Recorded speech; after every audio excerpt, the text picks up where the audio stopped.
Nina bezulu edumeni ngahlomanga kwakhangela amankengane nazi indaba ze1KZNTV nifundele uphilano wakacebe-khulu kamzimba umntwana uyakhuleka. Sanibonani. Nazi ihlokwana zethu esithi yizo ezihamba phambili namuhla. Ifihlwe Ngesizotha Indodakazi Kashenge.Kukhunjulwe Izisulu ZIKAMALUGAJU.1KZNTVNEWS kanti yalungiswa inkundla iMoses Mabhida eThekwini. Sanemukelene nabakambomboshwa omnyama kwindaba zethu ze1KZNTV. Umndeni wakabuthelezi kwaphinda ngena ondini enyakatho nelekamthaniya uthi ugqeme kudumo lwengozi engeqwantwala ngokudlula emhlabeni kaMntwana uSibuyiselwe Angela Buthelezi. Umntwana uSibuyiselwe kweButhelezi udlule emhlabeni emva kokungeniswa kwesibhedlela eKapa kulandela ukugula okufishane. Udlule emhlabeni emva konyaka kwakhothama kumntwana wakaphinda ngena ngobaba wakhe inkosi uMangosuthu Buthelezi. Umntwana uAngela ufihlwe namuhla ondini. Uchazwe njengomuntu obekhaliphile nebewuthanda umsebenzi wakhe umntana uSibuyiselwe Angela Buthelezi ongasekho enkonzweni yokumphelezela namuhla kwaButhelezi kwaphinda ngene Ulundi. Umntwana uSibuyiselwe ungundodakazi wenkosi yakaphinda ngene inkosi uMangosuthu Buthelezi owakhothama ngonyaka wedlule. Princess Angela joined our parliamentary caucus in 2021, serving on several portfolio committees. In the wake of her passing, many have paid tribute to a committed servant of our people. Umntwana uPhumzile Buthelezi ongudade wabo kaMntwana uAngelo uthi bomndeni baqhameke ingozi engeqwantwala. Angazi ngathi ngeke nje ukuthi mina ngizohamba ngaqala ngoba masithi together so bathi hey who is next yabona nje isikhopha kanjalo umntwana sana be like my ingane yami mina hayi nje ukuthi nosisi ingane yami ngenxa yegap yokulangana. She was number 8 after me. Okungithinta kakhulu mangicabanga seyihambe zonke ingane ezingemva kwethu ezo6 sengiselana namfowethu ungama engamshiyela ibele bangangithanda nje ngabe ngaliqeda wangalithola. Ngicela nize imkhuleko nihlale nikhumbula untando yenkosi ingane yadadewethu. Ngiyacela nibeke emkhulekweni hayi ngoba kuqala ukuthi kwenzeke into enje ngendlela abebonde ngayo noma wakhe iyona engibulalayo mangicabanga. Isizukulwane sakaButhelezi kwaphinda ngene sithi silahlekelwe ngokushiwa kwezinsika zomndeni kulandelana ikakhulu njengoba sithembele kuzo. We had such a special and closely knitted relationship, Shani. As I mentioned above, what you were to me. When life knocked me down, you were my coach. When I had gist, you were there to listen to me gossip. And when I was going through the most, I could always confide in you about any and everything. From the early hours of Monday morning up until now, I'm still numb because I'm trying to think and understand what God's plan was when He called you to Him. Indodakazi kaMntwana uSibuyiselwe untando wenkosi kweruka udlulisa amazwi okugcina kumama wakhe uthi ulahlekelwe umuntu ke obekungaphezulu ukuba ke umama kuyena. We were each other's best friends and the only two people who could tell each other the whole truth and ask for advice. My mom often came to me for advice or ideas and she kept nothing hidden away because she always said she preferred to tell me everything. So when she's gone, I know the truth and I'm not told by others what the truth was. Undunankulu wesifundazwe kwaZulu-Natal uThami Ntuli uthi umndeni wakaButhelezi ulahlekelwe kanti futhi nohulumeni wesifundazwe nawo ulahlekelwe. Inkosi Zuzifa Buthelezi, Princess Phumzile and Princess Ntandoyenkosi, we extend our deepest sympathy with the whole family, to the whole family. May your hearts find peace and heal swiftly. Especially to the IFP, I know that to the IFP is also a great loss. Ngiyazi lo mndeni ukuthi usho ukuthini mina njengeqembu le-IFP umndeni wakaphinda ngene. Somlomo eshamthetho sikazwelonke uthi ukudidiza ubonge igalelo lomndeni wakaButhelezi ngeqhaza kaElinalo lokwakha ke izwe laseNingizimu Afrika. Thina njengephalamende sithi sizobonga. Sibonge ngegalelo lomuzi wakaButhelezi olinikile ezweni saseNingizimu Afrika. Ongaqali manje ngoba sesenkululekile. Okuqale ngaphambili.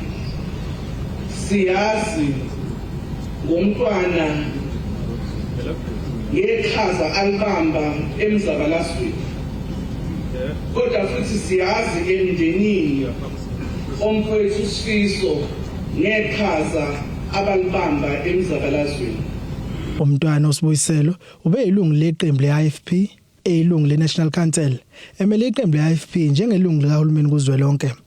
Umntwana uAngelo ushiyeke emhlabeni ingane yakhe, umfowabo umntwana uZizifa oyinkosi kwaya kwaphinda angene esihlalweni kanye nodadewabo omdala uPhumzile Buthelezi oyilungu le-IFP esishayamathiso sesifundazwe. Ezindabeni ze1KZNTV kubi uNkosenhle Mthembu kwaphinda angene Ulundi. Kubanjwe kumkhuleko wokukhumbula laba ababulawa endaweni yaseMthwalo Mogwini oseningizimu nesifundazwe kwaZulu-Natal. I-Girls Glove Up Foundation ihlelele umkhuleko ukwelekelela imindeni eyalahlekelwa ngabathandiweyo babo kanjalo-ke kulekelele labo abaphilayo ukuthi-ke bapholise amanxeba. Kuzokhumbuleka ukuthi indawo yaseMthwalo yaqala ukuba sematheni ngonyaka u-2020 ngesikhathi-ke kutholakala-ke idumbuza abantu besifazane ezimobeni nokusola ukuthi-ke babulawa umalugaju oyebayenge baholele ophathe ngokubathembisa amatoho. Kukhunjulwe bonke abantu besifazane nezingane ababulawa endaweni yaseMthwalume ogwini oseningizimu nesifundazwe. Lo mkhuleko ubuhlelwe yi-Girls Glove Up Foundation ububanjelwe esihlonyaneni eMthwalume, kanti umsunguli wawo uthi inhloso bewukuzopholisa amanxeba laba balahlekelwa abathandiweyo babo. Uthi ukulahleka komntwana welunga lebandla ikono kwamenza abe nentshisekelo yokusiza izisulu. Kube sekukhanyiswa amakhandlela ukukhumbula izisulu. 2020 July 14 umzalwane wasebandleni uMamshibe udukele umntwana wakhe Thusi Nethemba. Aduke ke mayiduka samcinga kwathiwa waphelela ngala eMthwalume. Seza sazofuna la kwaphela inyanga sihamba amahlathi sifuna imifula sifuna yonke indawo asikaze size simthole kuze kube namhlanje. Njengomfundisi ke ebandleni kunzima ukuthi every Sunday ufike ebandleni nangumndeni. Kunabantwana abancane wena mfundisi wathu uSinethemba uNkulunkulu uzombuyisa kanti uNkulunkulu uzombuyisa nini? Kuneyimpendulo ungakwazi ukuziphendula njengenceko. Eqhuba uthi uhlelo lwabo luqale ngohlelo olubizwa ngeHealing of Memories. Event yethu ke yona beyinani. We had ama members are 100 that we researched sabathola bonke labantu aba 100 besizokwenza into ebizwa ngokuthi Healing of Memories. Besizoba pholisa emoyeni. Asizile ukuzovula ama case, asizile ukuzolalela ukuthi ubani owabulala ubani, asizile futhi ukuzobopha abantu. Kodwa thina njengebandla nanjengabantu bakamoya sizopholisa amanxeba abantu abanayo. So iHealing of Memories is an institution ebesicelile ukuthi izosiza of course ikhokheliwe yase Pietermaritzburg ibizwa ngokuthi Healing of Memories Institution. Iza ke nama social worker ayo ibona kakade besisiza kusukela ngoLwesibili ntambama kwaba uLwesithathu kwaba uLwesine kuze kube namhlanje. Besihlala nabantu from 8:30 to 5:00 in the afternoon.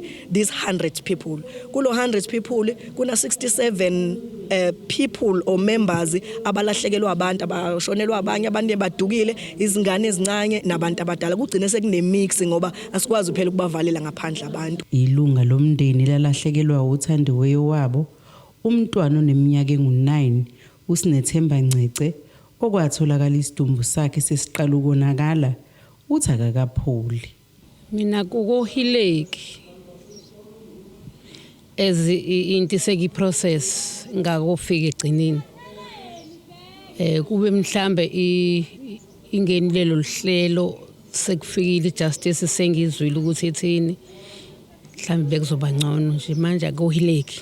Sinethemba waphuma ekseni esikoleni wangabuya kulesine samthola ngesonto elilandelayo lomhla ka22 isimo singesihlanga sakhe ihlukumeze kakhulu futhi nempilo yamangizwa kahle. Umama womntwana neminyaka emibili owabulawa yisoka lakhe uthi yize kunzima kodwa uyaphola. Nguma wengane eyadlula emhlabeni ngesandla somfana uMakalume ngaye emthethwa. Ngingenile la kule organization lena eqale nje bekuhlungu kakhulu kodwa kule insukwana nje ngikule workshop hayi kuya ngokuya noma phela ngeke kuze kudlule ngaleso sikhathi samanje kodwa kuya ngokuya ukuthi noma sengikwazi nanokuthi ngilale because bengakwazi ukulala eqaleni so sekungcunywana kusafani kungisizile kakhulu ukuthi ngihlangane nabanye abantu abanenkinga ezidlule zami. Mina ke ngimele indodakazi yami uMandisa wakacele owabulawa yiboyfriend yakhe baba wengane yakhe eMakhoso. Ubhlungu esabuzwa kwaba ngaphezulu kokwenza. Ngibone ngithobeka kancane amanxeba. Ngazibona ukuthi ngizophila ngumuntu impilo kumele iqhubeke ingamiswa ilento yalobhlungu esibizwele. Ilokho nje ngikujabulele kakhulu ngiphathe kamnandi program bengenza ngiyafisa sengazi ukuthi nabanye ebekade nginabo kule workshop ebesinayo lana ibithi healing of memories so ngibone isize kakhulu basize kakhulu o victim ngoba nami ngomunye wabantu abasizakalile kuyona ngesimo sezinto nenkinga zabantu umuntu bengakazi azakhulume namuntu kodwa kule workshop umuntu kwazile ukuthi kube khona umuntu akhuluma naye abhodle kudlule Lumbiko benuwethulelo zamando sicele kwezindaba ze1KZNTV ngisemthwalume. Umasipala weTheku kwaZulu-Natal uthi ukulungiswa kabusha kwenkundla ezemidlalo eMoses Mabhidwa abangabazi ukuthi kuzoheha kuyivakashi eyivela nasamazweni omhlaba. Lokho kuzogcina ke bamba ke elikhulu kiqhaza nasekwenyuseni izinga lomnotho. Lokho ke kuvele njengoba imeya omusha walo masipala uSerel Xaba kade echaza kabanzi ngenhlelo eziqhubekayo zokuthuthukisa idolobha laseThekwini eyinsukwini eziyikhulu phecelezi 100 days engenile ehhovisi. Kuleli sonto umeya kulo masipala ubungaze 100 days angene ehhovisi. Into ayenzile ukhangisa ngomsebenzi osuwenziwe ngokulungiswa kabusha kwenkundla ezemidlalo eMoses Mabhidwa. A few months ago, the council approved 236 million to rehabilitate the stadium, which has been in existence for 15 years. We want to assure all our stakeholders that the venue is structurally sound and it will continue to host major events while the repairs are ongoing. This has been approved and certified by engineers. Itheku liphethwe ANC ngokubambisana namanye amaqembu amancane. Uxaba ungcoma ubambisana okuhle abanakho. From the outset, let me convey our profound gratitude to all political parties that are represented in the council for continuing to work together in the interest of the people of eThekwini. It is through this cooperation that eThekwini continues to be politically stable. This demonstrates that we have heeded the call of our residents who since 2021 local government elections have directed us to work together to rebuild eThekwini, the jewel in the crown of the province of KwaZulu-Natal. Ukulungiswa kwalenkundla kwaba isivumelwano esathathwa umkhandlu ngoba bekholele ekutheni kuzodala amathuba emisebenzi kuphinde kuguqule nesimo somnotho.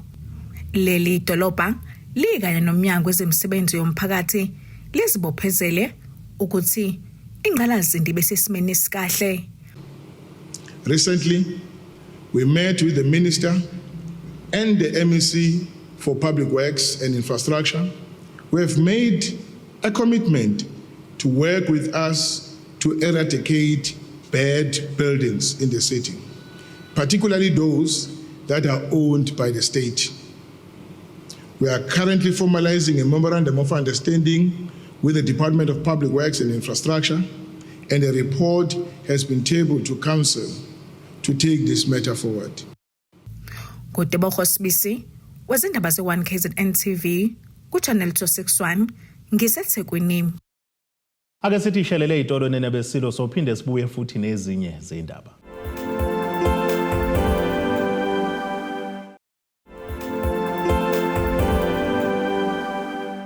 Sibonge nenebesilo siphinde sinamukele futhi nazi indaba ze1KZNTV okuyizona ehamba phambili namuhla.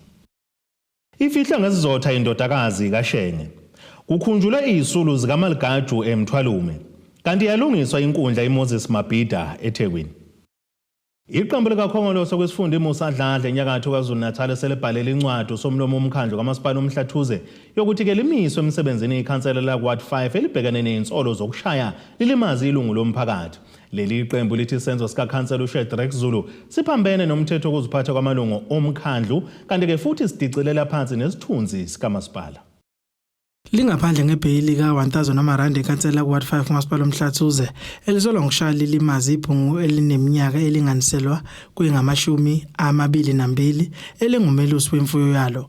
Ikhansela uShedrack Zulu kuthiwa ke kwaba nengxabano egcekeni kwakhe nomndeni eyasuka emva kokuba wayefuna ukudayiselwa kwembuzi ngenkani wabe ke sengenela ngesibhaxu umelusi wakhe. Umndeni wabe kusumvulela icala lokushaya. ANC kwisifunda iMusadladla igxeke ukuziphatha komholo womphakathi. Sibone ngathi sekuyinhlakavukela nje ukuthi umuntu ona omunye bese kuba ukuthi ingzuzula noma ukulimaza okuba isisombululo kungabi ukuthi mhlambe ukubuza ngoba lo muntu olimalile ngisho ngabe ubenze icala mhlambe bekoba ngcono ukube kuthiwa akaye kophendula emaphoyiseni makhona kwenzile.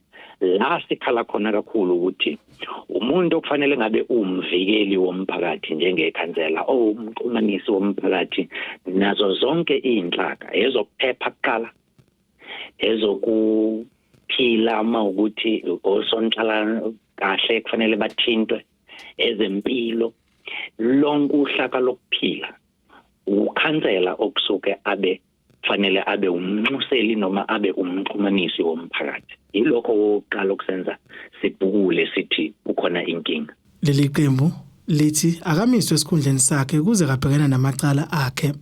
Uma uMhlathuze njengomasipala ungazi distance kuleyo nto usho ukuthi siba complicit siqalileke lento ye-institution iyangena. Uma inkatha Freedom Party ingasikhiphi statement usho ukuthi sebeqalile baba complicit as well. Ukanjalo ke la sithi khona sesithi umuntu akathi step aside. Remember step aside akuyona resignation, step aside nomasipala bathi akamabhekane nale inkinga abhekene nazo akho by election akho lutho akame nje sibe siqhubeka kodwa sisebenza ukuze umkhandlu ungeke lokubhekana nalokungcola ekuyakuyona. Usomlomo womkhandlu kamasipala uMhlathuze uTobias Gumede uthi angeke aze phawula ngalolu daba ngoba lusezinkantolo. Ezindabeni ze1KZNTV kubinkosi Mthembu eRichards Bay. Umndeni wakamdletshe endaweni yasembizimbelwe kuWard 1 eMandeni enyakatho KwaZulu-Natal uthi ungabe khona komuntu osebenzayo ekhaya khona ukuphoqa ukuthi isagugu sakuleli ekhaya esineminyaka eyikhulu sigcine singazitholi kuyinsiza zonke. Uweziwe Mdletshe uzwakalisa ukubonga ngokuthola usizo lokwelekelelwa ngombhede njengoba isagugu abesilala phansi. Usizi likagogo uMdletshe oneminyaka eyikhulu edla anhlamvana lokulala phansi luphelile njoba ikhansela imthengela umbhede kanye negilosa. Nakuba lesagugu asiholi imali yempesheni kodwa igcina seyisetshenziswa ukuthenga ukudla kulomndeni njobe engekho osebenzayo kuleli ikhaya. Ngibongele la ikhansela lethaka badwani ngendlela elenze ngathi lisize lithengelele ugogo umbhede. Gogo be umuntu osemdala kakhulu belala phansi ngesizathu samandla ke besingenawo ukuthi ekwazi ukuthi elale phezulu njengabo kodwa namhlanje ubaba khansela ukwazile ukusisiza ngayo yonke into. Kumanje ugogo ulele phezulu ujabule siyabonga kakhulu khansela lethu. Yebo ugogo ethola imali esibonelele kodwa le mali esibonelele iyona ethenga ngayo kesiswini na ugogo yona simbhekelela ngayo nathi iyona esondlayo ngoba akekho umuntu osebenzayo la ekhaya ithina nje ngoba siyithina. Ikhansela kuWard 1 eMandeni kule ndawo umlungisi Shelembe uthemba ukuhambela izaguga esezineminyaka eyikhulu zidlandlamvana bafica isimo sikagogo uMdletshe singekho esimeni nokwaphoqa ukuthi aphinde abuye amlethele umbhede ukugwema ukuthi ahaqwe izifo. Ngo-September umuntu wayehlele into yokuthi ehambele ogogo sebeneminyaka engaphezulu kwe-100 sabahambela kogogo sathi masifika kugogo la safica isimo singasihle sibenzele sibathengela amakhekhe sabathengela negrosa kuyibirthday yabo la umuntu athi mayifika khona wafica ugogo ukuthi akanawo umbhede ulala phansi okwaba into ebhlungu kakhulu. Umuntu ke wabe sethatha isinqumo sokuthi uzosheshe ephinde ebuye futhi ezolekelela ugogo ukuthi kuthengeke umbhede saqinisekisa futhi ukuthi sifisa ukubona ehlale edla ukudla sathenga negrocer samthengela yonke nje namakhava ombhede nakho konke okudingakalayo ugogo ke sibeke sesimnikezela ke osukwini namhlanje la umuntu nakhona ezolala ejabule ngenxa yesimo umuntu wayisibonile. Induna lesisigodi ikushayela ihlombo kwenziwe ikhansela njobe isaguga besihlala ngaphansi kwesimo esingesihle. Namhlanje sizobona ingqayizivele kahle ikhansela lethu uShelembe aliqali lokho elikwenzayo selikwenza emakhayeni amaningi. Umuntu into angayincoma nje ukuthi ikhansela lethu liyawuqonda umsebenzi walo. Lokho elikwenzela kulomndeni lithengela ugogo umbhede kanye nokudla likade lisho namanje ukuthi sazozama nesihlalo ukuthi ugogo akungagcinelele. Ikhansela liphinde laveza ukuthi ugogo sefakiwe nasohlwini lokuhlomula ngendlu kahulumeni futhi lisezinhlelweni zokumtholela isihlalo esinamasondo. Ezindabeni ze1KZNTV kubika uThabani Maphumulo eDokodweni. Imeya kaMasipala waSondini uWilson Ntshangasa wethula izimbuzi ezingama240 kwimphilandawonye yakhe lamawadi angama24 Ondini. Imeya kumkazi uthi inhloso onqangi yalolu hlelo kungwelekelela kwimphakathi yakhe indawo zamakhosi ikakhulukazi njengoba abantu basemakhaya bengenazi imboni abangacosha kuzona kumnotho namathuba omsebenzi. Umkazi ubekhuluma kanje emcimbini wokuxhasa abalimi obubanjwe leMayville Sportfield kuwa13 Ondini enyakatho nelendlovukazi uMthaniya. Imphilandawonye ngama24 eyakhela amawadi angu24 aSolundi ixhaswe ngezimbuzi ezilishumi umphilandawonye ngamunye ngaphansi kohlelo likaMasipala waSolundi lokulekelela abafuyi abakhela izindawo zamakhosi. Imeya kulomasipala uWilson Ntshangase uthi inhloso enkulu ukuthuthukisa abantu abangasebenzi ukuze bezokwazi ukuxosha ikati eziko. Siqalekele uhlelo ngonyaka odlule lapho khona sabona fanelekile ukuthi asihlomulise impela-ndawonye ngenhloso yokuthi bathuthuke kwezomnotho, ngoba thina njengoba sakhe endaweni zamakhosi nje emakhaya awekho amafemula amakhulu, akukho lapho abantu bakithi khona baxosha khona umnotho ngaphandle kokuthi bafuye. Thina sikhule sazi ukuthi insila yendoda ipasa inkomo.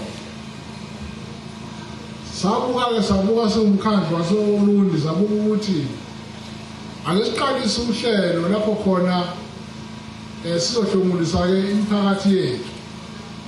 Ngonyaka odlule sathenga imbuzi ezingu240 200 nezimbuzi ezingama40. Senzele ukuthi kulamawadi ethu awu24 iwadi ngayinye ihlomule imbuzi ezili10.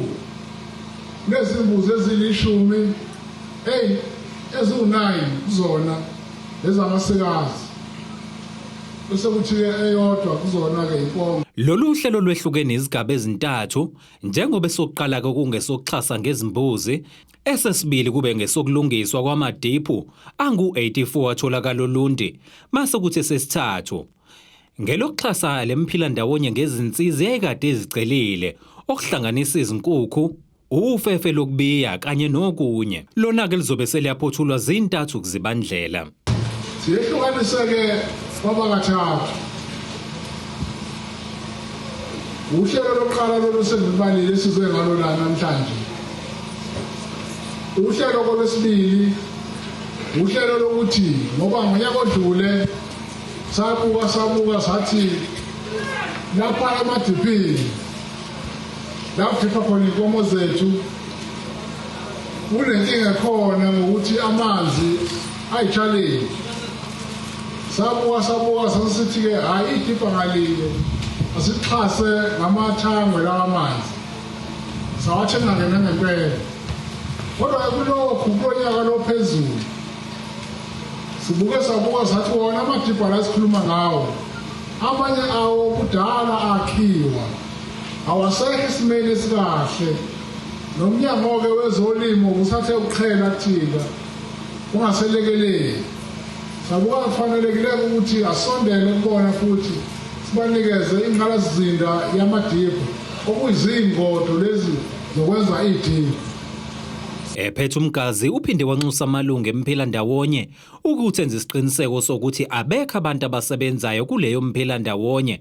Waphinde wanxusa namalungu omphakathi ukuthi abike leyo mphilandawonye ezobe ingahambisi ngendlela. Ikhona induna eholayo, ikhona induna engaholiyo. Induna eholayo ingabibikho kule khona. Ngoba awukwazi ukuhlomula kabili uhulumeni. Ikhansela ngeke libe yilunga lale co-op ngoba khona elikuhlomulayo uhulumeni. Ngithanda ukukhuluma lokho ngoba ngenzela ukuthi mase sifika sesibona ukuthi kule co-op yenu khona nje iqhuma amazodwa, khona amalunga awodwa omndeni. Asikuthandi lokho. Ezindabeni ze1KZNTV ngingusiyabonga wakaduma Ulundi. Ake siphinde sithi ishelele ezitolweni nabesilo sobuye sibuye futhi nezinye izindaba.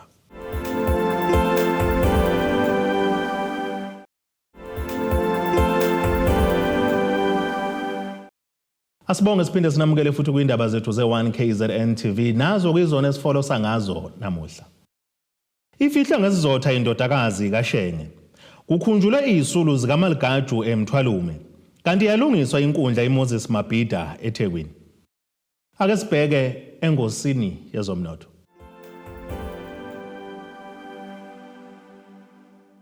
Ezimakethe zivalwe irandi lingu-17.68 kuyidola laseMelika, lingu-19.14 kuyi-euro yase-Europe, lingu-22.93 kupondo waseBrithani. Intengo yegolide yona ibingu-$2,726.58 i-ounce, kuthi intengo yalo ngahluziwe ngu-$74.38 umphongolo. Ake sibheke engosini yezemidlalo. Umqeqeshi weqembu leRoyal AM uJohn Vuligate Maduka uvuleke isifuba ngokuzola konsunywe lweFIFA osokholele ekutheni kwiPremier Soccer League PSL imiseleli iqembu kwiDStv Disc Challenge DDC ngamafuphi. Isimemezelo sakamuva sePSL lapho iqinisekisa khona ukuthi iRoyal AM ngeke isadlala kwiDDC ngesizini ka-2024 no-2025 sifane nelinye kuyinxeba phezulu kwelinye kuleli iqembu laseThekwini. uMaduka ubalise ngomthelela uchaze njengokukhubazayo odala ungadlala kweqembu leDDC ekubeni izimo zivele zinzima. Uphinde wagcizelela ukuthi kayikho into emqoka njengokuthi umdlali abesesimeni somdlalo ngesikhathi adingeka ngaso, kodwa kusukela kwenzeka inkinga eDDC uphawini okunika abadlali lokho kawusekho. Ake sibheke nasesimo sezulu esingalindeleka.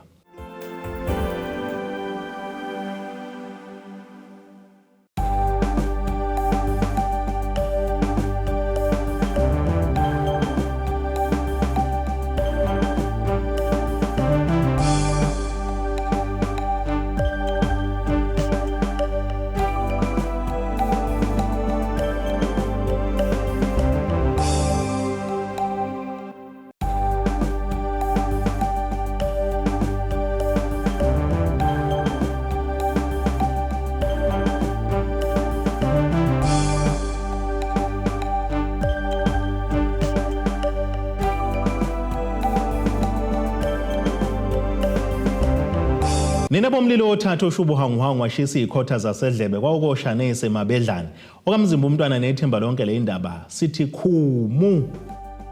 Abethuli bethu bezindaba baxhaswe iThulis Bayview Bridal. Ungabashayela kulezi zinombolo ezivelile.